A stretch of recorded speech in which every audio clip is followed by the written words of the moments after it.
One of the most urgent tasks of our country is to decisively defeat the climate hysteria hoax. We are in the beginning of a mass extinction. The ability of CO2 to do the heavy work of creating a climate catastrophe is almost nil at this point. The price of oil has been artificially elevated to the point of insanity. That's not how you power a modern industrial system. The ultimate goal of this renewable energy, plan is to reach the exact same point that we're at now.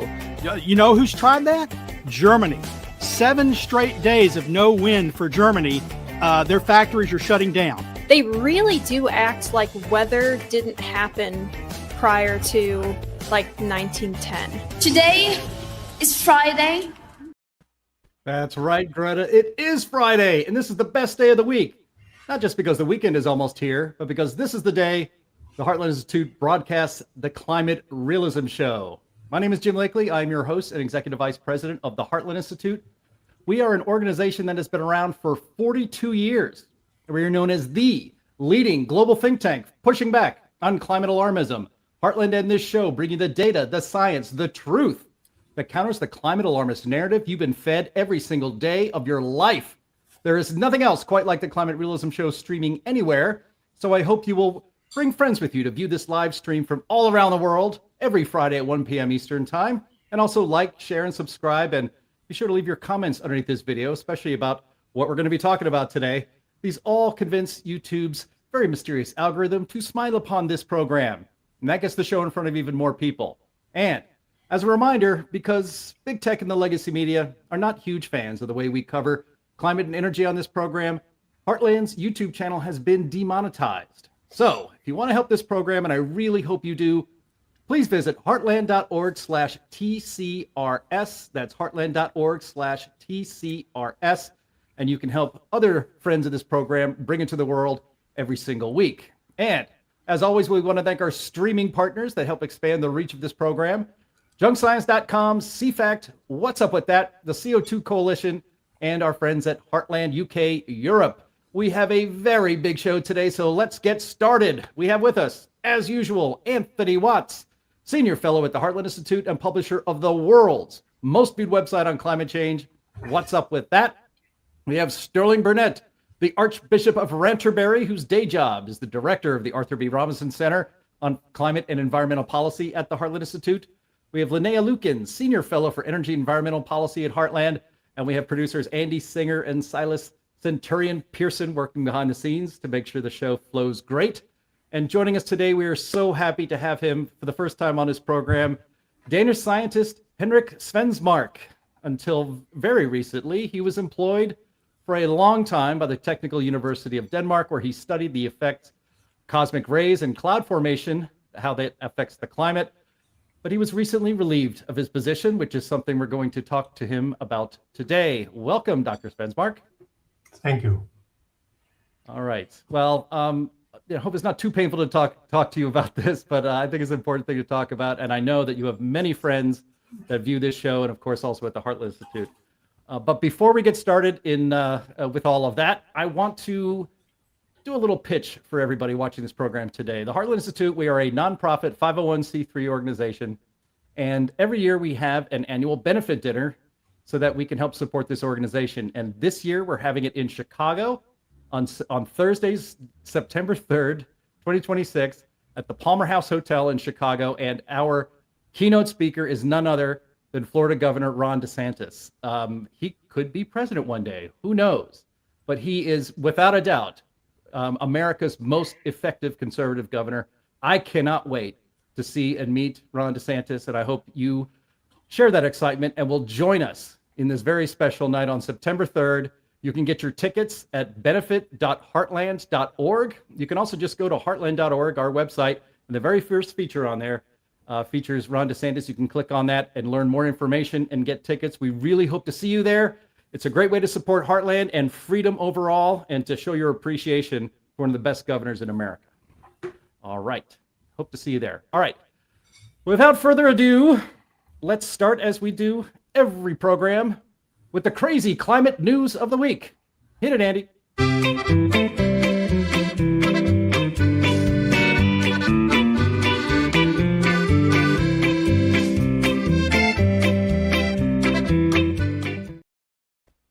much Bill Nye, who I'm sure still has his job. He shouldn't. Anyway, we've titled this first one, "Why Was Svensmark Fired?" And we've learned about this, I think, actually, the first heard about this, I think, just before coming on the air last week. So we're very happy to have Henrik on today to talk about this. But this is truly crazy climate news, to be honest. But before we get to Dr. Svensmark, I want to read a little bit of background so that our audience kind of is up to speed on what's happening. And this comes from What's Up With That from our friends at Clintel. So I'll read a bit for you. Something unusual and encouraging has happened in Danish climate journalism. Berlingske, one of Denmark's leading national daily newspapers, has published an excellent and genuinely inquisitive article about the dismissal of physicist Henrik Svensmark from the Technical University of Denmark, DTU, where he has been working since the late 1990s. Here's how that article starts. He is one of Denmark's most internationally recognized researchers, and at the same time, one of the most controversial. But now, space and climate researcher Henrik Svensmark has, in his own words, been, quote, good old-fashioned fired by his employer, the Technical University of Denmark, in Lyngby. He does not rule out that, quote, political considerations, as he puts it, were involved in the years-long process that led to his final dismissal. At the same time, Henrik Svensmark does not hesitate to call it, quote, a death blow to a branch of research that he has largely developed single-handedly, and that climate researchers around the world, including the UN's climate panel, IPCC, have had to relate to, often reluctantly. This is mainly because Svensmark's research points to what he sees as an overlooked natural factor behind a large part of the climate changes Earth has undergone. He does not rule out that the dismissal may be linked to the fact that he is perceived as a controversial researcher in wide circles. Quote, there is nothing controversial about the research itself, but it is true that many perceive my research as controversial, even though it shouldn't be, unquote. DTU has no comments on the actual dismissal of Svensmark and refers to it as a personnel matter. However, the director of DTU Space, Henning Schrijver, confirms that Svensmark's overarching research area, atmospheric physics, will now, quote, be significantly down prioritized. Henrik, okay, you were quoted in that article. We'd love for you to take this opportunity to explain maybe your career at DTU and why you think that you were sacked, maybe not out of the blue, but finally. Yeah, I think as everybody, I mean, they talk about my research, they always say that it's controversial. But the research I've been doing, there's nothing controversial in the way we do the science. It's a completely standard way of doing science. But it has been seen as controversial. And already when it started in 1996, and it was the first time presented at a conference in Birmingham, it gave an enormous backlash from media because they saw it as a big, a big problem for CO2 if solar activity could be important for climate change. And I think ever since that time, I have been, as a descent to this climate idea, and that CO2 is the main driver.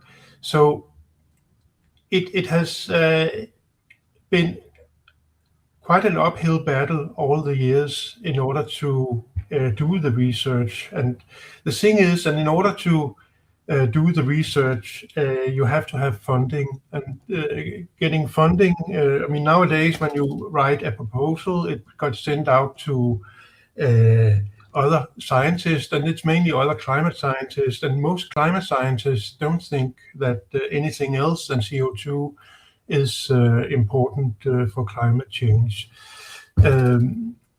So over the years, I've had resistance of all kinds. I mean, in the beginning, I got a grant from the Carlsberg Foundation, the beer company. It's very prestigious to get this funding. But I was told from the foundation that, research leaders had asked the foundation to revoke my funding. They didn't do it, but I could continue. Later, when I was given a professorship in, I think it was 2016, the rector at that time, he got a number of scientists saying that they shouldn't hire me and have a professorship in that subject. And later, when I was up for a different kind of professorship, there was a new rector, and he simply cancelled the position. So, as you can see, that there's been so many times that there has been resistance of various kind. And in 2021, they tried to fire me the first time, but I actually got support letters from Linson and Will Haber and a few other scientists. So for some reason, it was cancelled, the firing. So I wasn't really surprised when it happened again this year. And the very strange thing is that I had a meeting with the local management, and they were very, very happy about my work, and said that it was extremely important, and I should have support of some kind from the university. And then 2 months later, I'm told by the same people that now they are going to fire me. And the whole idea was that it had to do with that some project in the institute had used too much money. It had nothing to do with my research. So they had a lack of money, but the argument is really poor, because since 2021, they took away my salary. So I didn't have a salary from the university, only a very marginal amount of money I got from the university. And I had to find my own funding from private, actually from private people that helped me. So I haven't been very expensive for the university over this time. But now they told me that there was a strategic, they had to do some new strategic saying that they didn't want to have very much atmospheric science anymore. So what's going on behind the scenes, I don't know, but I can just see that it's just been a long, it's just been, there has been so much resistance all the time. So it's nothing new that this is, I'm not really surprised that it happened. I mean, they could have you for free, but they still didn't want you there. It seems pretty clear that there was another agenda afoot. A lot of our listeners are really into the science of climate change and are very familiar with a lot of the work that people have done. You were one of the most prestigious scientists in the world working on the effect of cosmic rays on the Earth's climate. I wonder if you can explain for our audience a little bit more about your experiments and your theories on the effect of cosmic rays on the climate. Yeah, that's really the very interesting, and that's the only reason that I have been continuing, even there's been so much resistance. The whole idea is that, constantly the atmosphere is penetrated by what we call cosmic rays. So if you could see cosmic rays, you would be able to see like it was raining all the time. And these particles, they are ionizing the atmosphere. And the idea is that this ionization, it actually stabilizes small molecular clusters in the atmosphere. And these small molecular clusters, when they're stable, they have a chance to grow and become cloud condensation nuclei. And cloud condensation nuclei, they are, what we call aerosols on the order of 50 nanometer. So they're so small you cannot see them with the naked eye. But if air is being elevated and cools, it might get supersaturated. And when it gets supersaturated on the order of 1%, it needs a surface for the water vapor to condense onto. And that is what these small particles are providing.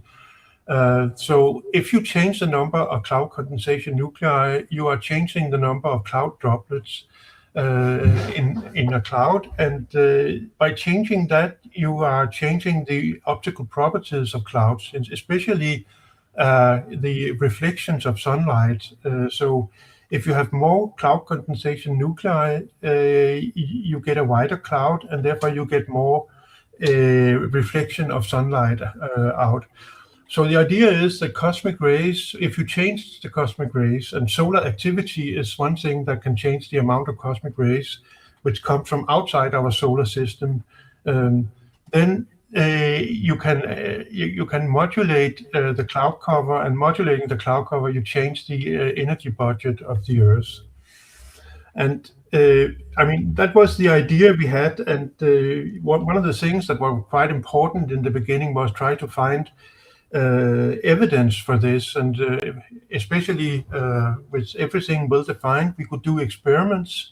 So I built a laboratory in Denmark together with my co-workers, and we made some of the first experiments where we had atmospheric conditions, and we could see that if we increase the ionization in an experimental volume, we could see that we increase the number of these small aerosols.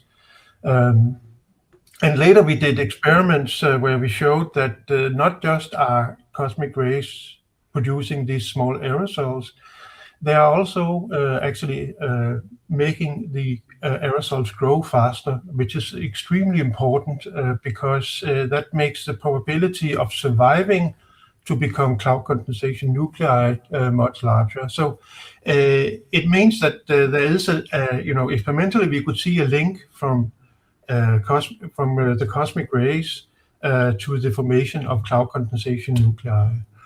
So when we came, I mean, these data came out, first experiments were about 2007, I think, and immediately people were saying that, well, I mean, maybe it works in your under these experimental conditions, but in the real atmosphere, there's so many aerosols already, so this process that I'm talking about will not do any difference.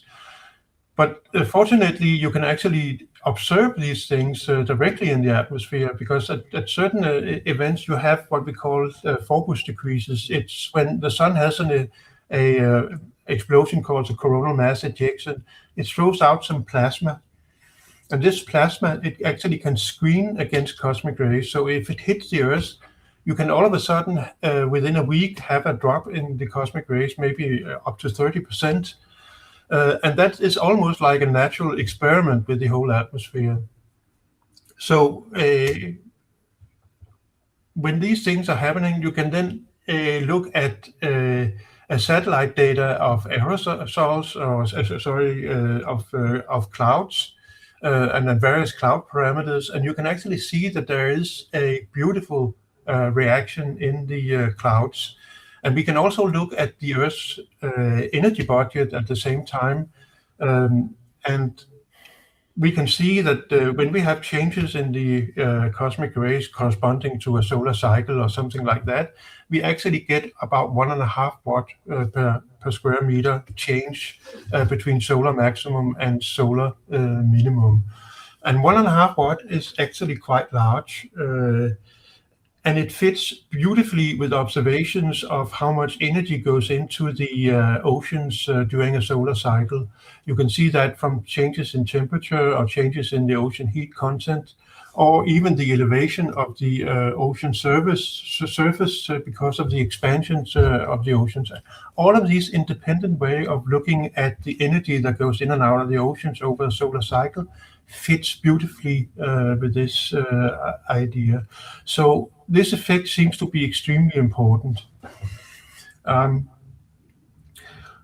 Another thing which is completely independent of solar activity is that when we look at over millions of years, we can have enormous changes in cosmic rays, and that has to do with star formation around our solar system.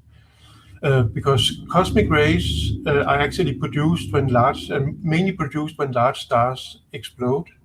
It gives a shock front, and that accelerate particles to enormous energies, and that's what we call the cosmic rays. So when the solar system is moving around the galaxy, it comes in and out of regions where you have more or less star formation. That is, you have more or less cosmic rays. And the changes is on the order of 300%. It's something that Nir Shaviv has shown. He's an Israeli astrophysicist.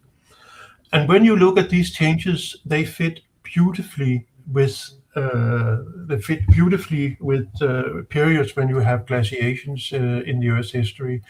And when you are between spiral arms, you have a very, very warm climate. That's because you have very little cosmic rays. So everything seems to be fitting very, very beautifully. And the latest work over a number of years is that the climate changes are so big that they actually have an effect on the conditions of life. And that's something that you can, you can see some correlations between the amount of organic, for instance, the amount of organic material in sediments over the last 500 million years. It is following the changes in cosmic rays in a completely remarkable way. So, and it's completely independent of this idea where it is solar activity that is changing things. So, I mean, with that, let me just end by saying that things seem to be converging in a beautiful way, and we have a consistency with these ideas that is extremely nice. What we really would like to do, and what was about to set up just before I got fired, was to put the whole thing into a large climate model, and then try to run it where we had this mechanism that affect clouds, and then also having CO2 and greenhouse gases, and then see how important is these things together. So, your theory is intriguing, and I want to say I remember back when I was in high school and I made a cloud chamber to visualize cosmic rays and other forms of radiation, and it was fascinating watching all of the different cosmic rays zip through. Most people are completely unaware of cosmic rays and how many there are zipping through your body right now. Yes. And it just, if you did know, you would probably be concerned. But the matter of fact is that it's been with us for millions of years, as Henrik points out. And so we have adapted to it. Interestingly enough, when we first started going to space with satellites and interplanetary probes and so forth, cosmic rays were a real problem, especially with some of the early memory chips. And in fact, the Voyager spacecraft, I believe, had a failure last year because one of its memory cells died, which could have been due to interaction with a cosmic ray. So with so many cosmic rays going through the atmosphere, saying that they would have no effect on perhaps cloud cover would really be saying, well, you know, that's just kind of silly because it's part of our environment. And so as the Earth goes through its different periods of rotation, going through, different alignments and so forth, the amount of cosmic rays waxes and wanes. And so it's not a static thing, just like climate, it's not static. So the idea here is that, yes, you can see cosmic rays in a cloud chamber. They create a nuclei that things condense on in a cloud chamber. So the same thing must be happening in the atmosphere. And that's why this theory is so intriguing. But I do want to say, trying to do atmospheric chemistry experiments is one of the most difficult parts of meteorology because you're confined to a laboratory environment, not the real world environment for this stuff. So it's very difficult to do. So I'm not at all surprised that it's been difficult for you to actually nail this down completely.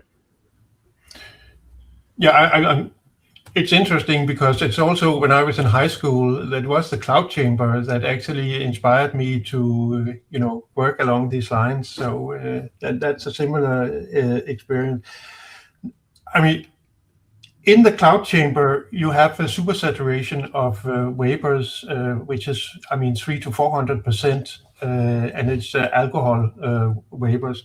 In the atmosphere, you only have, about 1% supersaturation of water vapor. So therefore, the conditions is slightly different. So it's not exactly the same, but there are some similarities, absolutely.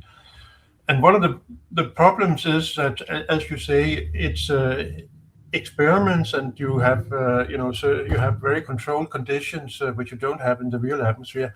That's why I mentioned that we had these focus decreases where we have the natural changes in cosmic rays, and these have shown to be quite remarkable to extract information from. We can even see, spatially, that if the focus decrease is happening, when it's summer in the southern hemisphere, we can see that the effect is absolutely largest in the southern hemisphere, exactly as we would expect even from simulation. So I think that that's why I said that it seems to be converging towards a very good understanding. Now, I do see that many people think that. I'm told over and over again by people that the theory that I'm working on has been debunked. That it has no effect whatsoever. But it's simply not true. At some point, I think it should be taken into consideration. So that should come at some point. You, Henrik, you are at an age where if you wanted to, you could retire. You could you could leave the field of battle, enjoy other things in life. Are you actively seeking to continue your research? And if so, have you had any feelers out? Well, feelers to you? It sort of didn't come as a surprise, and I have been trying to figure out, a way out if something happened, and I'm most likely going to have a connection to near Lviv's university. At least for a couple of years, so I can finish, as much as possible. Hopefully the research will continue. The problem is I have to find some financing, but that's the eternal problem when you do research. Henrik, so you were at DTU for about 30 years. When was the first time in your career that you discovered that your climate research was considered controversial? When did you start getting pushback on that stuff? Well, I did this work. I was hired at the Danish Meteorological Institute, and in my spare time, I thought about why solar activity could affect the climate. So that was the first time I got this idea that it might be clouds and it might be cosmic rays, again, because of this cloud chamber idea that I saw in high school. And then I got the data, and it looks very nice with the correlation. So there seems to be a correlation with the solar cycle at that time. And it's just a correlation. But it was then presented at a conference in Birmingham in 1996. And a newspaper, actually the same newspaper that has written about my firing, they said that it was it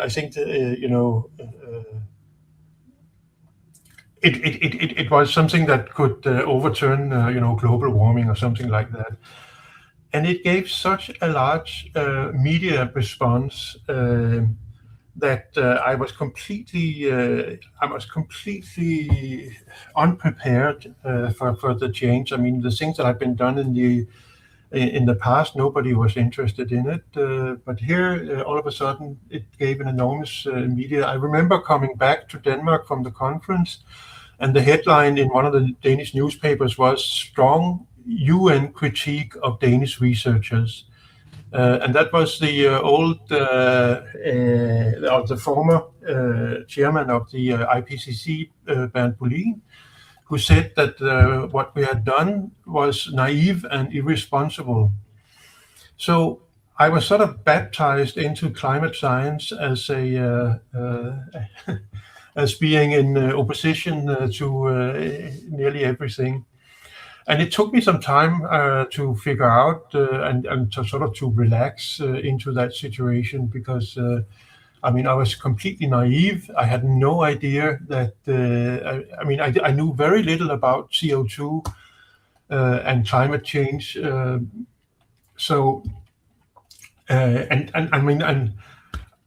it's not something I'm particularly interested in, CO2 and climate change, because I don't think it's very interesting as such. It's not something I would use my career at for sure. But ever since that time, I have been in opposition, and my name has been a problem. I was one of the founders of the Cloud Project in CERN in Geneva.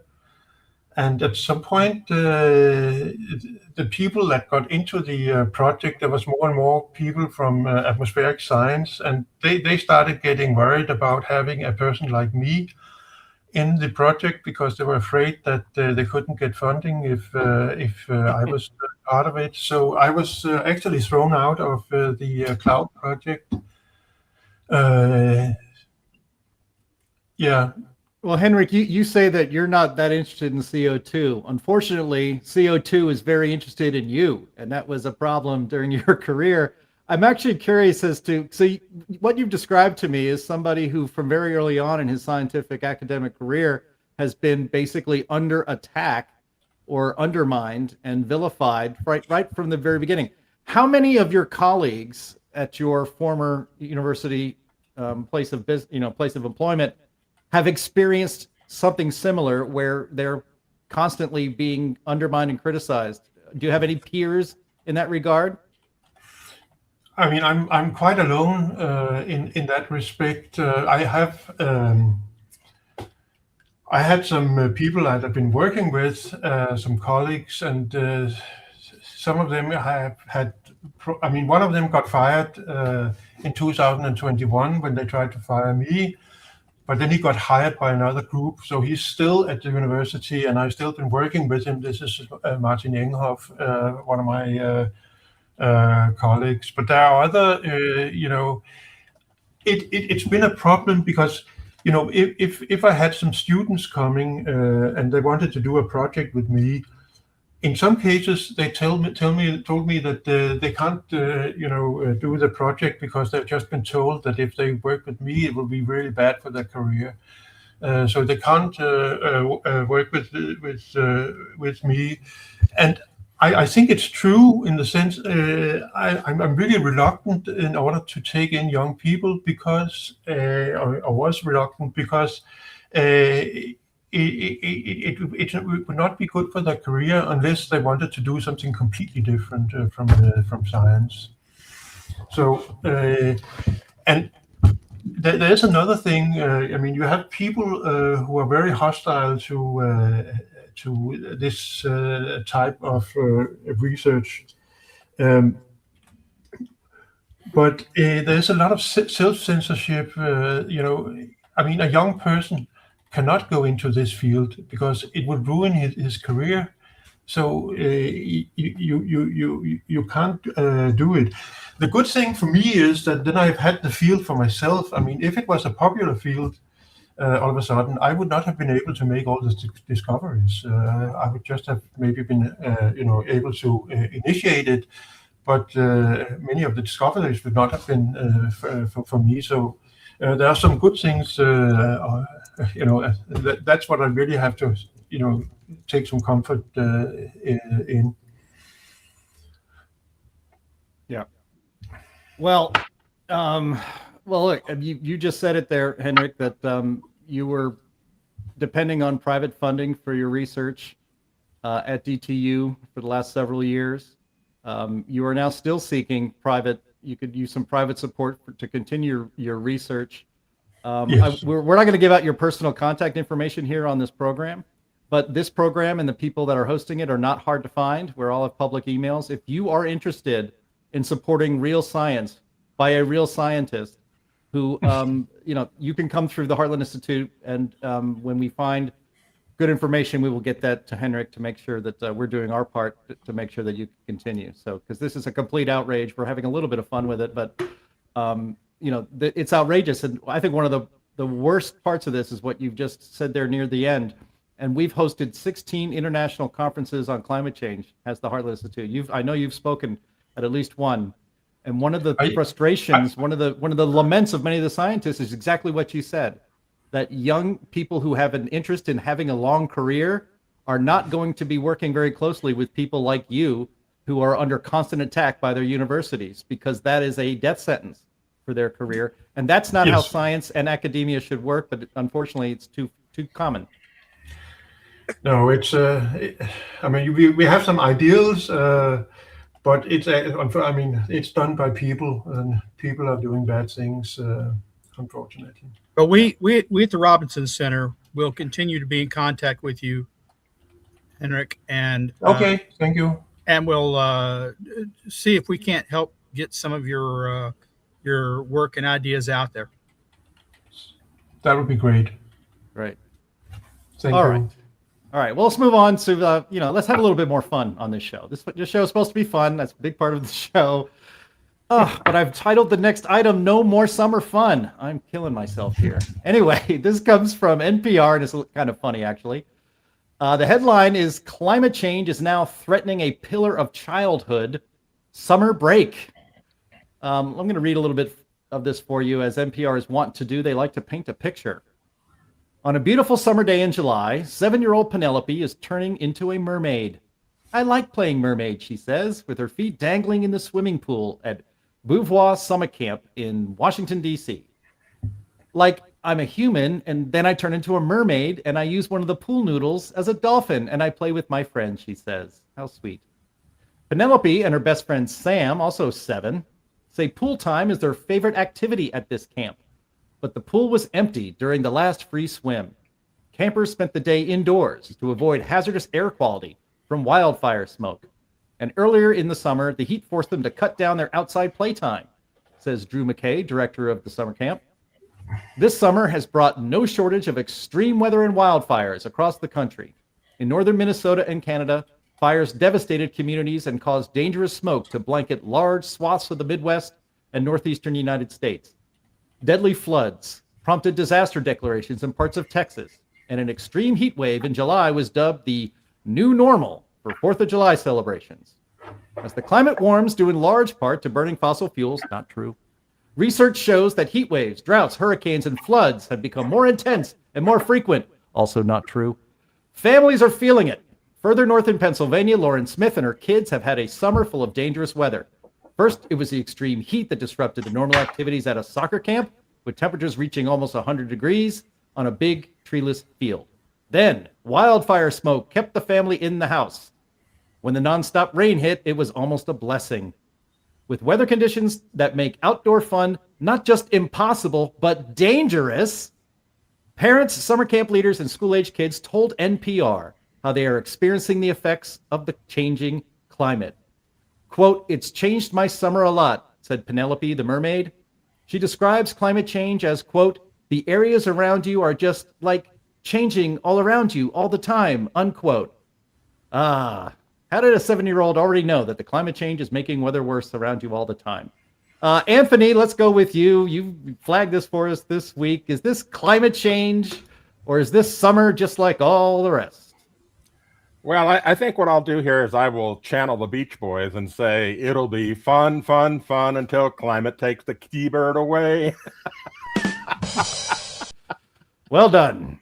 That was a long read. I knew you'd have something for us. Well, it's nuts. This whole thing is nuts. We have an article up on Climate Realism today talking about it. And, this whole article is just a bunch of anecdotes and opinions and some obvious output from some brainwashing of children, where this one kid just simply says, well, everything's changing all around me all the time, and blaming it on climate change. I mean, it has to be the adults that basically said, well, all the weather is climate now. They can't seem to get past that. It's really sad because, we did a few weeks ago, we talked about the damages that have been done by like the models, RCP 8.5, and the disaster scenarios that this thing put out for the future. And these disaster scenarios have given a lot of children no hope for the future. And so now they're taking summer away, just by simply making a story about it. I mean, it's just sad. It's sad and depressing that the media has stooped to this sort of nonsense, and engaging children in, the idea that their summers are no longer going to be fun. I mean, it's borderline child abuse, in my opinion. One of the things that Anthony points out in his article is that summer's experienced differently in different regions. It's hotter than winter, almost, probably everywhere. But a Texas summer or an Arizona summer always has been very different from a Minnesota or a Wisconsin or a British Columbian summer. People adjust. When it was probably 78, 79 here in Texas. We had 50 straight days of over 100 temperatures and 60 with no rain. The ground opened into huge cracks. And that was when the earth was cooler and people were warning of the next ice age. The point is, it's always been dangerous. Kids die every year, not just in Texas, but I suspect other places, when they start up preseason football camps and they're out there doing their drills and their exercises. And it's tragic, and we can try and avoid it with better hydration, but it's not climate change. And wildfires aren't climate change. You look at data and you look at trends, and the trends don't show increasing wildfires as CO2 goes up or as fossil fuel use goes up. It just doesn't correspond. Nor is, droughts getting worse, nor are extreme heat days during the summer getting worse. In fact, there has been a decline. What you're having is more nighttime. The temperature's rising slightly at nighttime lows, but no one's out there practicing during the night. So it is ridiculous for them to claim that climate change is causing damage to kids' summer. The thing that's really causing damage to kids' summer, as far as I can tell, is the fact that they spend so much time indoors on their various platforms, their Kindles, their computer games. They haven't been out exercising for a long time anyway. I would guess that could be a shock to the system. Yeah, well, that and also scaring the hell out of them about climate change and making them think that the world's going to end. Henrik, how has the summer been in Denmark this summer? Is there any reason to panic and think that you're going to burn up soon? No, it's been nice and warm. So it's been summer. Is it nothing? I mean, you can't get funding by just calling it summer, Henrik. Come on, you got to help us out. Yeah, but there's nothing. I don't think there's anything unusual about it as such. I know everybody's talking about that. It's been too hot this summer, and I was in Germany. It was almost 40 degrees,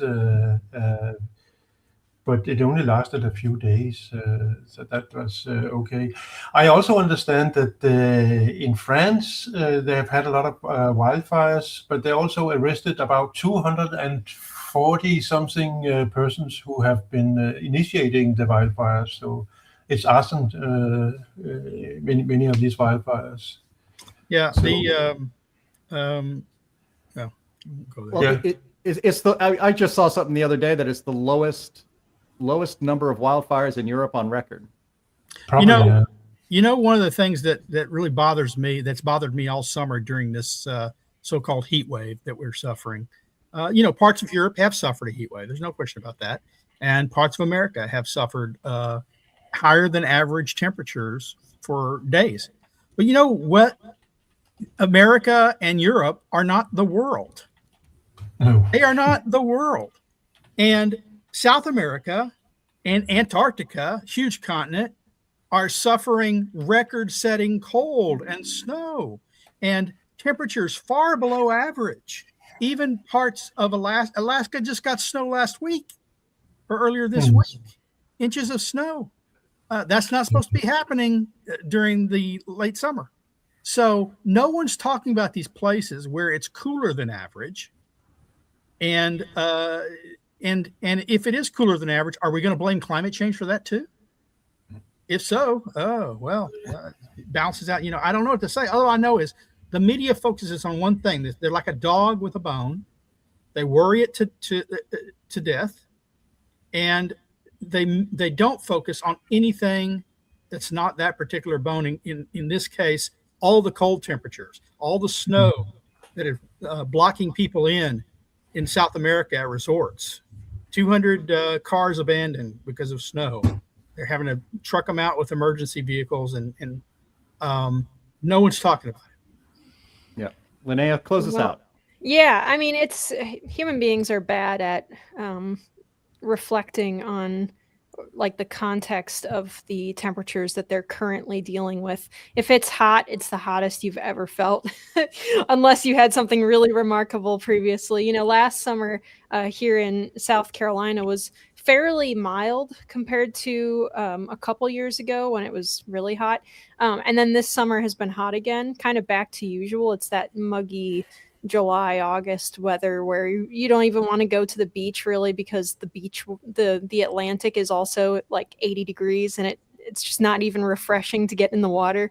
And, it's all anyone talks about, of course, is how hot and how uncomfortable they are and stuff. But then you remind them, yeah, well, and I'm sure, it feels even worse because last year was so mild comparatively, at least where I live. And then they'll go, oh yeah, it was pretty mild. I kept waiting for when it was going to be in the 90s and it didn't feel like it ever hit for very long. And this summer has been in the 90s like all summer. So it's the weather. It changes. And we're just because, I don't know, the way our brains work or something, we tend to exaggerate everything that we feel. And it doesn't help at all, of course, that the media latches onto it. Yep. 100%. All right, let's move on to Dr. Svensmark, sorry. What you really need to do if you need more funding is you need to come out with a press release that says cosmic rays cause more deadly heat waves. You'll be all set. Yes. But then you would be lying. That's not of course it would, but I'm just channeling what the rest of the climate community does on a daily basis. That is true. All right. Our next item here as we run down the crazy climate news of the week. I've titled this Wind Farms Helping Real Farms. This comes from a publication called The Pulse. The headline is Farmers placed a wind turbine in a cornfield and discovered it was changing the crops by unexpectedly drying dew. During a recent heat wave when temperatures reached past 100 degrees, corn crops faced severe heat stress. Yet researchers studying one commercial wind farm noticed an exception. The corn crops around a wind turbine were coping with the heat much better than other farms. What difference was the turbine making? Monitoring the site were agricultural meteorology experts from Ames Laboratory and the University of Colorado. Using LiDAR lasers and anemometers, the team mapped the air movement and temperature variations across the Iowa corn and soybean fields. The instruments picked up a column of disturbed air for a quarter-mile downwind from the turbine. In normal conditions, the sun warms the plants, and this heat radiates upward into still air. Here, the movement of air accelerated the exchange of heat between the leaves and the lower atmosphere. Temperatures in the daytime were lower as cooler air was brought in.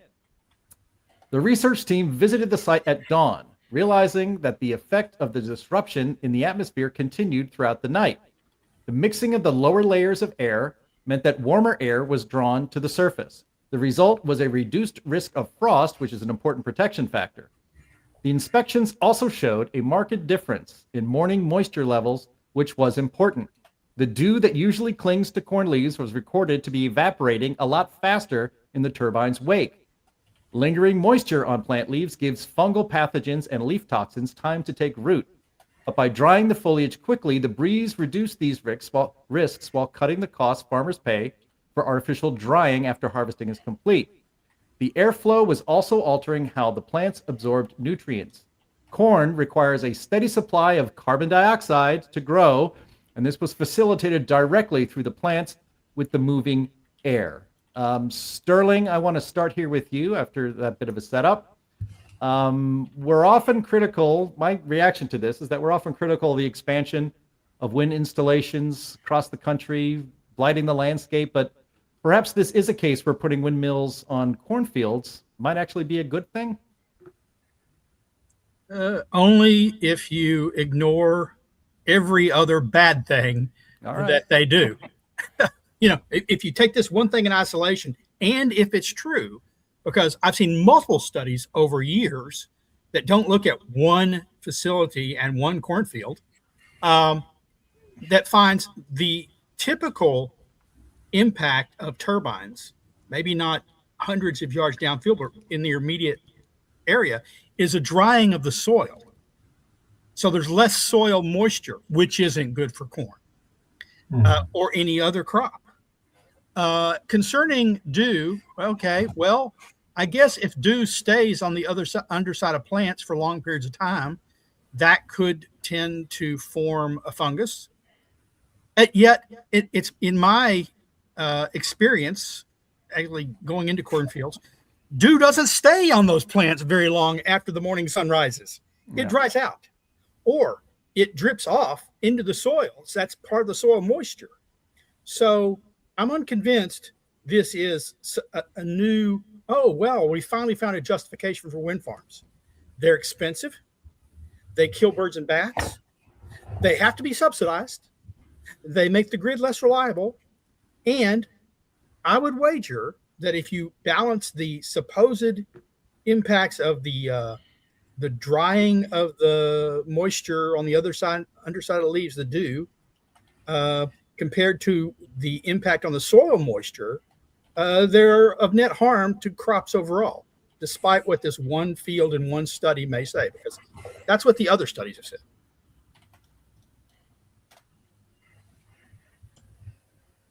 I've got nothing to add to that, Sterling. I think you pretty much killed it.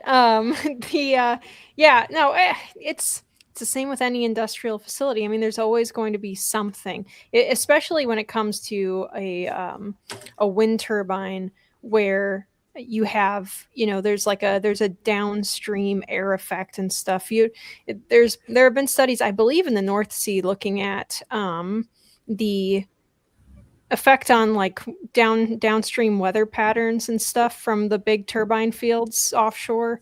And there's definitely an effect because the energy in the wind that it takes to turn a turbine gets taken out of the wind, when it turns the turbine. So there is a braking effect of the wind by these devices. So yeah, I mean, I wouldn't be surprised at all if the effects that they're talking about are real. And like Sterling said, the effect of drying out the soil is the same effect that they're talking about in this article. They're just not mentioning the soil part. They're just saying, look, it's a fungicide or whatever, not a fungicide, but it helps to reduce, different types of moisture related funguses and mildews or whatever on crops, like how greenhouses will have an air current in order to do the same thing. But they don't, as far as I saw in the clips that we got there, they're not talking about the potential downsides there. So look, it just a few other negatives, right?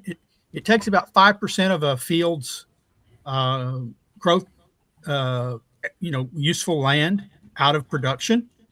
And if you use aerial spraying, it used to be pretty common. I don't see crop dusters much anymore, but then I don't spend a lot of time in farm country anymore. If you use crop dusters, it can scatter your pesticides and fertilizers, and B, it creates a pretty much, look, if I'm a crop duster, I don't want to be flying through a field of wind turbines. You know, even if they're spaced pretty far apart, if you've ever seen how crop dusters work, they don't fly high, they fly very low to the ground. And you got to pull up and pull out and turn on a dime. And I would think that this would create a hazard for crop dusters. Now, as Linnea said, and I think I said it the first, there are benefits to wind turbines. Look, the farmers are making a mint. They're getting their payments. The wind operators are reaping the benefits of huge subsidies and higher energy costs that they pull off the market. You know, the profit, the elite market socialist profiteers. So it's not that there are no good things flowing from wind. It's just, I would argue that the bad almost always outweighs the good. A small group of people benefits a lot, and the general public has higher food cost and less wildlife and less open land. Yeah. Well, you know, so that story that we just covered, you know, was all about the downstream effects of wind turbines in corn and soybean fields. You know, many people trade in corn and soybean futures, but that can be pretty risky, too risky for many investors. But there is an investment that is not risky, and in fact, it's a hedge against risk. And that is an investment in precious metals, which is why I want to tell you about the sponsor of the Climate Realism Show, and that is Advisor Metals. Jim, that was a corny segue. There you go. You know, if you listen to a lot of conservative shows or listen to this show every single week, you hear lots of pitches for buying gold and silver and other precious metals. And there are a ton of companies that can do that for you. But I want to tell you why you need to trust our sponsor, Advisor Metals. And that's the man who runs that company. And his name is Ira Brzezinski. Ira is the managing member of Advisor Metals. He doesn't get into all those high pressure and deceptive marketing tactics like you see in big gold. He also doesn't deal in rare coins, which you probably have no interest in. When you buy gold and other precious metals from Advisor Metals, you are dealing in quality bullion. And that is so much better when it comes time to liquidate this very valuable physical asset. And when you buy from Advisor Metals, you're going to have that investment sent directly and discreetly to your home, so you can put it right there in your safe. Ira, by the way, is advertising on this program with the Heartland Institute and the Climate Realism Show because he is an America First patriot. Doesn't mean he doesn't like Denmark, but he does love America. He does not donate to Democrats. He refuses to work with proxies of the Chinese Communist Party. And he, like us, abhor the machinations of outfits like the World Economic Forum. That is one of the many reasons why we are very proud to have him as a sponsor. So if you want to diversify your investment portfolio, if you want to back up your IRA with real physical bullion of precious metals, you need to go to climaterealismshow.com/metals. You can leave your information there, and Ira will be in contact and make the process so very easy for you. Again, it's climaterealismshow.com/metals, and be sure to tell them who sent you, and that is us, because that helps this show while you're also helping your financial future. All right. Even Henrik had to smile at that segue. I love it. All right.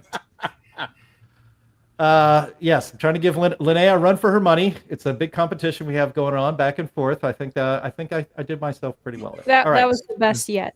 That was the best yet. I thought it was going to be my best yet. Had to think of it. All right. Thank you very much.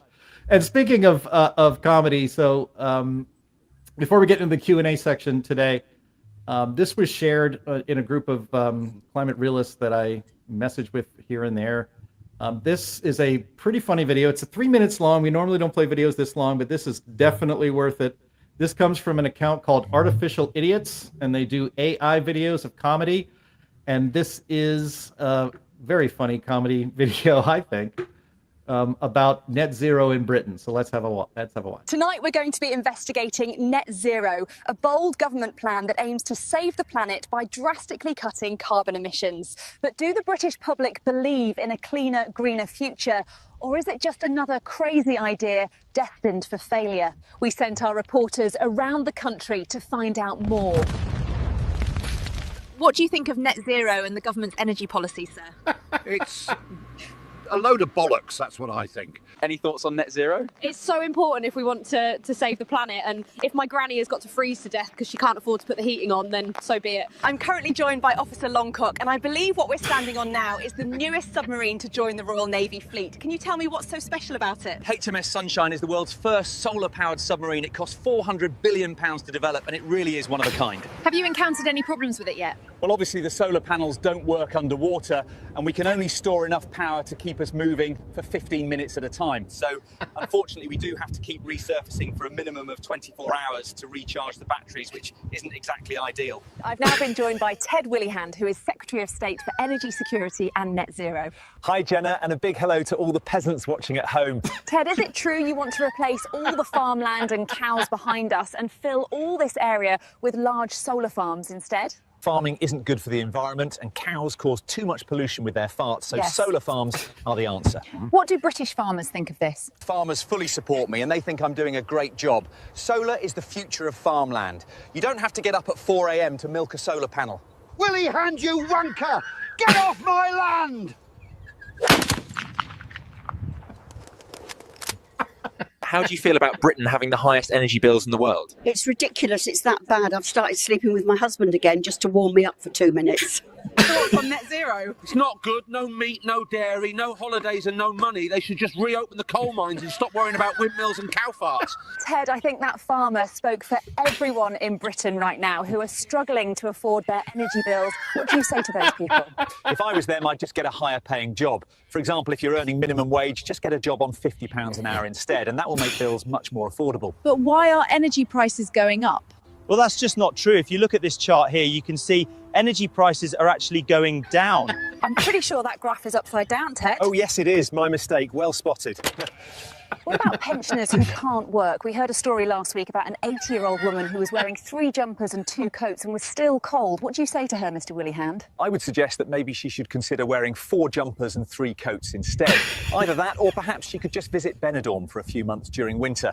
I think that farmer was right, Ted. You really are a wanker, aren't you? Anyway, it's time to check back in with our reporters out on the streets. Do you agree with net zero? No, I honestly don't give a shit about all that stuff. Bring on global warming. I think I speak for everyone when I say this country could do with being a bit hotter. Is there any reason you haven't bought an electric car yet, sir? Yeah, do you see that block of flats behind us? I live on the top floor. I'm going to need a bloody long charger, aren't I? Would I be right in assuming you've got an electric car, Mr. Willihan? No, I don't want one. I prefer my Range Rover, to be honest. Oh, OK. Have you considered possibly planting more trees to offset carbon emissions? Yes, I did consider it, as it could work, but it's very difficult to profit from it. Right, then I think we've covered everything now. Let's wrap this up. I've been Generator, and this prick has been Ted Willihan. Thanks for watching. Good night. That was gold. Wow. I apologize for a couple of swear words in there. It was a little blue, but not that blue. The British get a lot of things wrong nowadays, and they're going downhill. But their comedy is still dry, biting, and among the best. Yeah, for sure. I mean, indeed. I mean, Linnea, we talk a lot about the dangers of of appearance from Mr. Bean. Yeah. Yeah, I wish Monty Python's would take on net zero. Yeah, I mean, Linnea, we talk a lot about the dangers of AI on the In the Tank show on Thursdays at this very same time every Thursday. But some good can come out of it too, and there's no better path of opposition really than mockery, and that's classic. Yeah, well, this is goofy, silly things are what generative AI are for. that's their best use case, so I'm happy with it. All right. Well, I know we have a lot of questions for Henrik, so I'm glad we all enjoyed that. I know the audience, the chat was going crazy for it, so thank you all for that. But let's get to the important and favorite part of this program every week, and that's Q&A. Take it away, Linnea.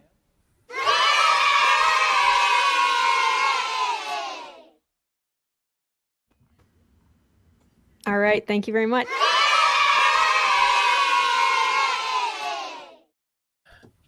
Thank you, Andy. Whoever it is that did that. Yeah, so apologies for my bad lighting. All of a sudden, my lamp just went out, so that's cool, I guess. I'm going to prioritize the questions for Dr. Svensmark. We will try to get to most of those first. So first question from Tech here is the lower stratosphere still cooling? I must say I'm not quite sure whether it's still cooling. It has been cooling for quite a while, but I don't know. Some of the other people here probably knows that better than I. Anthony?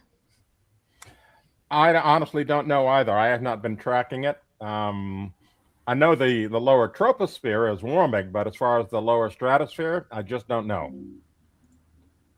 Alrighty, cool. Okay, Scott Clay asks, were you fired because they were afraid your research would end up killing the goose that lays their golden eggs? That's a good question. I mean, I don't have a real answer, exactly what is happening, but there's no doubt that if solar activity has been really important, it might mean that the climate sensitivity to CO2 would be smaller. There's a lot of evidence for that is the case, and so it might be that CO2 is less of a problem, and if it's not a problem, it's very difficult to get the golden eggs out of it. Very true. All right. This is a great, interesting question from David, who says, Dr. Henrik, who owns your data? Will you be able to take your research with you? That's a good question. I have all my data. I mean, all the digital data. I already make sure that I got that. But I mean, I actually over more than 10 years built a large laboratory where we could make these very unique experiments. And it's a completely unique setup that we made. And I was, when I got fired, I was no longer allowed to go into the laboratory. So they have confiscated the whole laboratory from me. And a lot of it was actually from private. For instance, a mass spectrometer was given to us. It cost almost 4 million Danish kroner. So that's maybe $600,000 or something like that. So very expensive things has been given to the group, and it's now taken away from us. Or from me. So I'm not getting everything with me. Yeah. Alrighty. We are going to find you your own mass spectrometer. We'll get you a warehouse to put it in. All right. Let's see. A lot of people have questions about Nir Shaviv. I hope I'm pronouncing that right. Several people have asked. Well, yeah.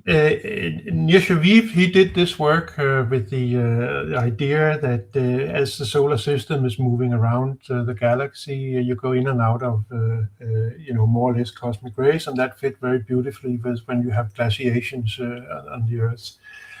And I contacted him right after he did this work, and for 1 or 2 years we were sort of competing about certain things, and then we decided that there's no reason to chase each other's tails.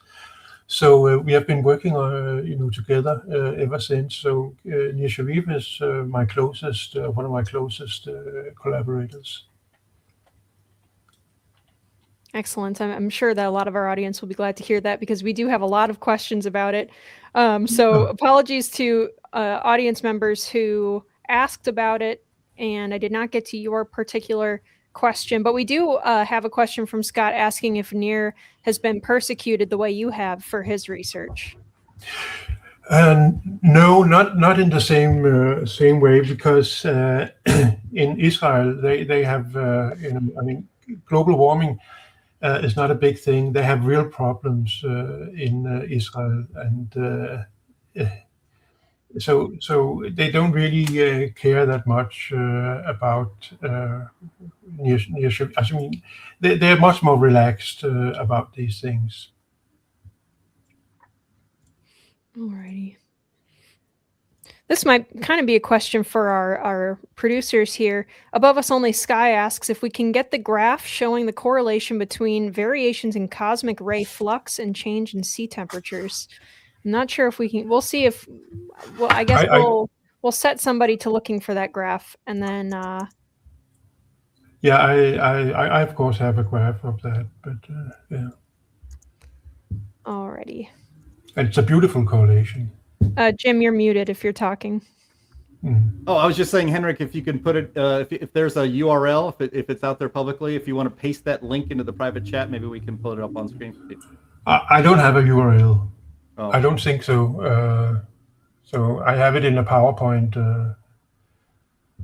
So I don't know if the audience is allowed to post URLs or not, but one of you guys might, someone in the audience might have it as well. All right. Well, we'll save this question for later and we'll see if we can't find it. All right. Chris asks, I have heard solar cycles being mentioned. So do solar cycles affect the cosmic rays hitting the Earth? Yes. I mean, cosmic rays are charged particles, so they are very, I mean, they can be affected by magnetic fields. And when you have the solar winds going out, it's actually carrying the sun's magnetic field. And when you have a high solar activity, you have a better screening against the cosmic rays that comes outside from our solar system. So it might changes, quite a lot between solar maximum and solar minimum. So when you have solar minimum, the sun is not so effective of screening against the cosmic rays. So you can have these maybe 30% changes in cosmic rays that are hitting the Earth over a solar cycle. Okay, awesome. Thank you. Alrighty. Jason has a question for me, which is, does Linnea feel the same as she nodded when Henrik said about not working with him would ruin, or about working with him would ruin, like a young scientist's career? I was nodding because I've heard of similar things at universities all the time, across different areas of science too. There are just persona non grata in different areas that either don't take and don't seek out graduate students to mentor anymore because they just know that they'll just never be able to get a job. It is an extremely toxic environment these days. It can be, I mean, especially in this field, but of course in other fields where there's no political interest, I mean, you might be able to have a good time. Yeah. Yes. If I could ask, so you have said that, you don't have really any colleagues that you've worked with, but I guess until he passed away, didn't you work with Egil Frisk Christensen? I don't know if I'm pronouncing that correctly. Yes, I mean, I initially started my first paper with Egil Frisk Christensen. He was at that time, he became the director of the Danish Space Institute. And he was a very important person for me because he had the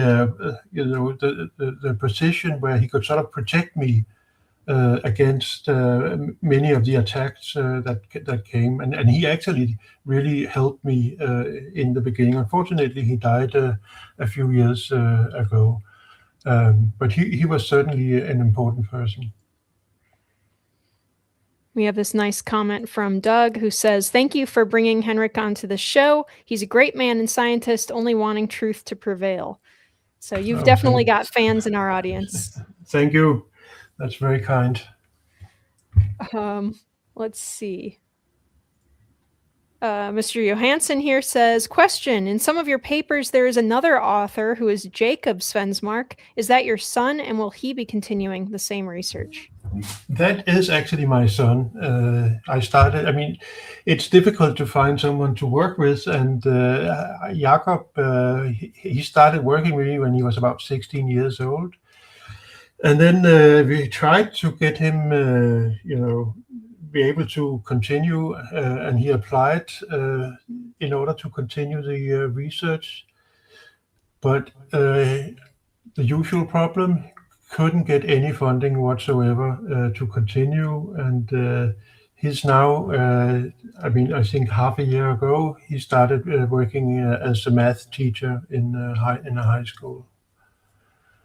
So, very cruel of you to have ended your son's scientific career before it could even get started. Exactly. Put him on your paper.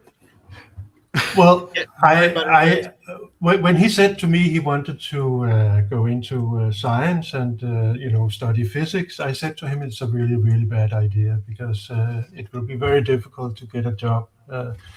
And so he actually signed up for university without telling me. I'm glad to hear. He seems very great. And he was. I mean, he has been extremely, very, very good at doing science, and very, very solid work. And I mean, he did some really great work on some of these things. So I think it's a shame that he couldn't continue.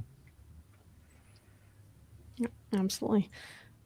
All right. I've got a question for Anthony here from Darren and Loki, who asks, did the Godzilla El Nino contribute to the heat wave this summer? If so, can we make a King Kong La Nina to combat it? Your mic isn't on, or you're muted in some way, Anthony. Sorry. I had a cough earlier. I can't honestly tell you whether the Godzilla El Nino contributed to the heat wave this summer. My general view is probably not, because these were localized things, particular blocking highs and things like that created heat domes. And one thing that, they say El Nino in the scientific literature tends to make more extreme weather, and we have observed that through time. But whether it makes any specific extreme weather is a question that is unanswered. I mean, it had the tendency to increase it in general, but a link directly between El Nino and this specific weather event, who knows? We should just ask the people at World Weather Attribution. I'm sure they can tie it to climate change. Oh yeah, probably within about 45 minutes they'll have a complete answer. Yeah. With certainty, that they'll with very, very wide certainty bars that they will uncertainty bars that they will bury in their press release. Between a 2 and 70% chance that this could happen, but for climate change. Man, I saw the one when they were talking about the rainfall in Nigeria. Yeah, the rains down in Africa. They were that's a you joke, Anthony. They're like error bars on one of the things that they were measuring was between 2 and like 30% or something like that. 2 and 27% something. It's so silly. All right, let's go. All right, we've got a question from Albert, who says, would the incredible increase in satellites burning up in Earth's atmosphere add to the amount of droplet nucleation potential? No, I think that is simply too small to have an effect. I mean, we also have meteoric dust coming in, so it's not really changing the number of cloud condensation nuclei. So it's not important. Yep. Alrighty.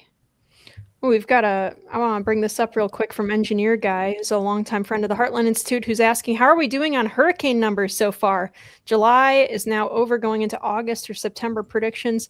I don't know. NOAA should be putting out their forecast, but they've been spot on so far this year. They said it was going to be a below average year, and it's definitely been very, very quiet in the Atlantic. So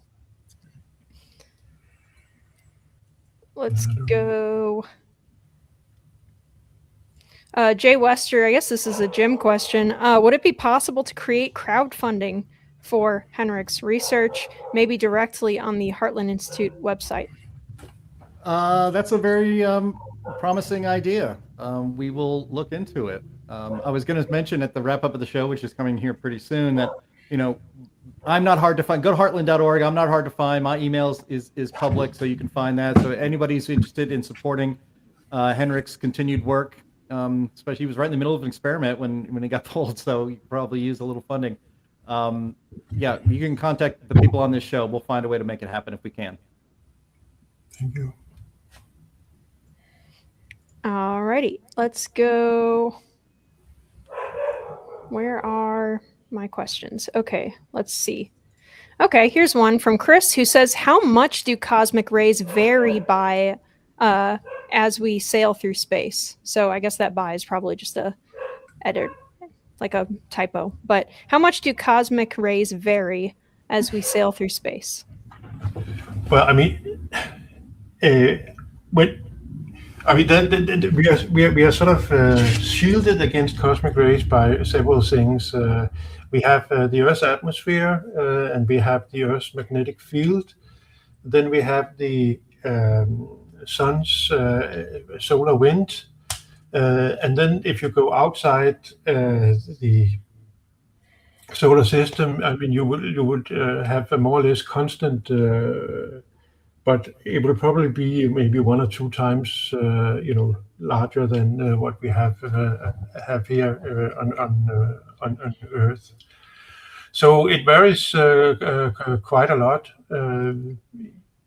but we are shielded against cosmic rays, and it's a good thing, I guess, because it means that we are not getting as much radiation. I mean, if people will want to live on Mars, for instance, the planet Mars, it doesn't really have a magnetic field, and the atmosphere is extremely thin. So there you will give a much higher radiation dose than what you get here on the surface of the Earth.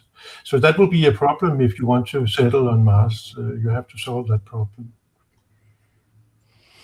All right. Kind of a follow-up question to that issue is from Tech, are there more cosmic rays as we approach the galactic plane, or more as we move above, below, or away from the galactic plane? Yes. The reason is that most of the large stars are produced very close to the midplane of the galactic plane, and so that's also where you have most of the cosmic rays, the sources of cosmic rays. That means that you will see a decay as you move up in the galactic plane. And it's really interesting because the solar system, as it moves around the galactic center, it's actually also, like a delphin, or what we call it. It moves up and down through the plane a little bit, and therefore there is a significant change in the cosmic rays, and you can actually see that very beautifully in the climate data of the Earth, which is it follows this very nice. So yes, there is a big change as you move in and out of the galactic plane. We have people just love the technical discussion. It's been a little bit since we had a really data and theory heavy episode. So thank you so much for doing this, Doctor. We have another question for you about your equipment, asking what kind of mass spectrometer. For that cost, I'm thinking a QTOF or something else. Gas or liquid phase? Yeah, it is a time of flight mass spectrometer. And it has a chemical ionizer in front of it, so it's a rather special thing. And the reason is that we wanted to measure sulfuric acid, and sulfuric acid is actually one of the most important molecules for clumping together. It's like the super glue of the atmosphere, and that's really what makes the aerosols. So in order to measure extremely small concentrations of sulfuric acid, we had to have such a mass spectrometer, and that's also why it was so expensive. And this is something I was wondering too, how much actually can astronauts shield themselves from cosmic radiation, and does it play any role in the lunar surface, which is a question from B.H. Bailey. I mean, it's well known that if the moonwalks had been done at a time where we had some of the very large flares on the sun, it could have been life-threatening. So it is very difficult to shield against this type of radiation. It's also interesting, if you are inside a spaceship, if you make the walls too thick, you might produce a lot of secondary particles, and therefore you actually get more radiation than if you didn't have the shield. So there's a trade-off in that sense. It's a whole lot of stuff to account for. It's kind of amazing that we live on this little bubble habitat in the middle of a very hostile universe. Oh, yes. Let's see. I think this can be a question to Sterling. It can be a question to Henrik. It can be a question to everybody who wants to chime in on this, which is from Ulterior Ultra, who says, instead of spending trillions on a hoax, why aren't we spending it preparing for coronal mass ejections? Well, I will point out we just had a big one just a few minutes ago that has been released by the Sun. So we'll get to live that experiment in real time today. Yeah. And I guess my suggestion is we have a lot. Look, the world has finite resources. And everything we let the government redirect away from market choices or from entrepreneurs operating in the market, trying to satisfy needs here and now, not theoretical needs in the future, or things that we have very little control over. We are leaving people that we could otherwise get out of poverty, that we could otherwise feed, that we could otherwise house. We're leaving them impoverished when we don't have to. We're adding to unnecessarily to deaths. So rather than even coronal mass injections, I'd like to take big government out of science. And if you have agencies that are supposed to take care of poverty, that's what they should be doing, not fighting climate change. If you've got agencies that are supposed to help food production, that's what they should be doing, not fighting climate change or coronal mass ejections. I want to focus on real world problems that we face today. Let's get rid of mosquitoes that carry malaria. We can do it. Let's transport food from where it's grown to where it's needed. We can do it, but we're not doing it while we're wasting resources on more esoteric and probably less problematic issues. Well, if we're talking about like grid hardening and stuff, they do try to do it. We're behind on so many things on our grid. It's not just hardening against, solar flare effects and things like that. It's just keeping the dang towers standing when the wind blows. So we've got a whole lot of stuff to update on our grid. And yes, we are spending trillions and trillions of dollars on the climate scam, or as our president says, the climate hoax. And although much less than we were before after the last, couple of rounds of U.S. aid cuts and whatnot. Hardening the grids from EMFs makes sense. Yeah. Because we got a lot of terrorists out there that would love to take the grid down. Absolutely. All right. Let's see. I'm going to find one more question for us. I'm gonna try to. Oh, okay. Here's one. We're gonna be mean to climate models for the end of the show. All right. So Chris asks. Oh, there goes my dog. Did Henrik just say that no climate models have adapted to take cosmic rays into account yet? That's true. There's not a single model that has been in a proper way included this. There are some chemical transport models where you have tried to put in, but they have a fixed meteorology, so that doesn't really count. So that's really what we want to do, and I think it's quite important to figure out, what will the result be, and it could be that cosmic rays and changes in clouds, changes in clouds has been very important for the changes in climate we have seen over maybe the last 100 years. It will shed some new light on the whole problem, and it could be quite important. Thank you so much. I'm going to hand the show back to Jim here, and he can close us out. All right. Yes. Thank you so much. This was such a special show. I want to thank everybody for for being here on the with us today, especially our international audience that was so engaged in today's conversation. And they were so engaged because of our special guest today, Dr. Henrik Svensmark. Henrik, I want to thank you so much for being on the show. We have fans in Denmark who enjoyed you being here. We did as well, and I hope you can come back another time. And if you want to support the work, because he's been defunded and fired from his job at the university in Denmark. So if you want to support his work, I put this up there on the screen before. I think the best way to do that is working through the Heartland Institute. You can email think@heartland.org, think@heartland.org, and we will try to see if we can do something to support Henrik's work going forward. I want to thank our streaming partners, junkscience.com, CFAC, the CO2 Coalition, Climate Depot, What's Up With That, and Heartland UK Europe. I want to thank our producers behind the scenes, Silas and Andy. Thank you, Anthony Watts. Thank you, Sterling Burnett. Thank you, Linnea Lueken. And thank you again to you, the audience, who make this show so much fun. And it's why we do it every single week. We will talk to you next week. Bye-bye.